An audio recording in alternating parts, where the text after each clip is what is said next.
ओफो, what is this? ये मेथी का पराठा?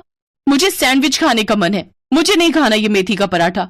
आप दोनों कामचोर भाभीयों से एक ननद की फरमाइश भी पूरी नहीं होती। अगर एक ननद की जगह 3-4 ननद होती तो आप दोनों का क्या ही होता। ये दोनों तो मेरा काम भी भूल जाती हैं।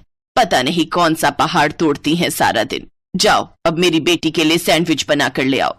दोनों भाभियां अपनी ननद के लिए सैंडविच बनाकर ले आती हैं और उसे खाने के बाद नव्या अपनी भाभियों से कहती है, आज मेरे ऑफिस में पार्टी है तो अब तुम दोनों मेरा मेकअप कर देना। बड़ी भाभी आप मेरा हेयर स्टाइल बनाना और छोटी भाभी तुम मेरा मेकअप कर देना। अभी मैं नहा कर आती हूँ।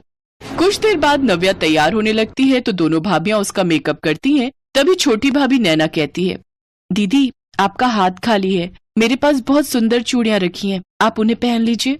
यू गंवार, तुम्हें इतना भी नहीं पता कि मॉडर्न वेस्टर्न कपड़ों के साथ चूड़ियां नहीं पहनी जाती? जी दीदी। फिर तैयार होकर नव्या ऑफिस चली जाती है। ऐसे ही एक दिन जब बड़ी भाभी सोनम पोछा लगा रही होती है तो नव्या जानबूझकर मूंगफली के छिलके वहां गिरा देती है। दीदी मैंने अभी यहाँ पोछा लगाया था और आपने। हाँ तो सफाई करते हुए तुम्हारे हाथों में दर्द हो रहा है क्या? तुम ऐसे नहीं मानोगी, ठहरो मैं अभी तुम्हें बताती हूँ। नव्या अपनी बड़ी भाभी सोनम का हाथ मरोड़ देती है। दीदी दीदी बहुत दर्द हो रहा है, छोड़िए मुझे। ये बहुएं तो मेरी बेटी को परेशान ही करती रहती हैं। अरे एक बार और फर्श को घिस लेती तो तेरा क्या जाता। लेकिन नव्या बेटी तू परेशान मत हो, तुझे बहुत जल्द इन दोनों से छुटकारा मिल जाएगा। वो कैसे? तेरे लिए बहुत बड़े घर का रिश्ता आया है, ये देख लड़के की फोटो। नैतिक की फोटो देखते ही पहली ही नजर में वो नव्या को पसंद आ जाता है। फिर 2 महीने बाद उसकी शादी नैतिक से हो जाती है। शादी के बाद नव्या अपने ससुराल आ जाती है जहाँ उसकी एक ननद रश्मि होती है जो कि नव्या से भी बहुत ज्यादा घमंडी थी। और जो सब नव्या अपने मायके में अपनी भाभीयों के साथ करती थी वही अब उसके साथ उसके ससुराल में होने लगा। ऐसे ही एक दिन नव्या की ननद रश्मि उससे कहती है, ओफो भाभी ये क्या बकवास सैंडविच बना दिया, मुझे ये नहीं चाहिए, मेरे लिए पास्ता बना कर लाओ, अब जल्दी जाओ या हाथ पांव टूट गए। लेकिन दीदी मैंने इतनी मेहनत से सैंडविच बनाई है। हाँ तो मेरी बेटी का पास्ता खाने का मन है, उसे नहीं खानी तेरी ये बेकार सी सैंडविच। नव्या उसके लिए पास्ता बना कर लाती है।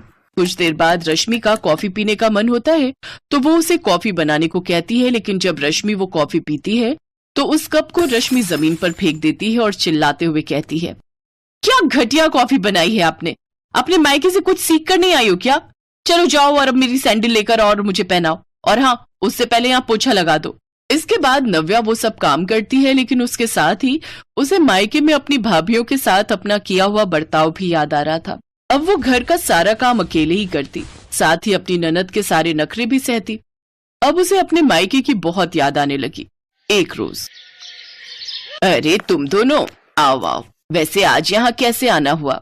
हम दीदी को लेने आए हैं, बहुत दिन हो गए उन्हें आए हुए और हमें हमारी प्यारी ननद जी की बहुत याद भी आ रही थी। अपनी भाभीयों की बात सुनकर नव्या उनके गले लग जाती है और उनसे रोते हुए माफी मांगती है। भाभी भाभी मुझे माफ कर दीजिए, मैंने आप दोनों के साथ कितना बुरा किया था। आप पर क्या गुजरी होगी वो मुझे अब समझ आ रहा है जब मेरे साथ वो सब हो रहा है।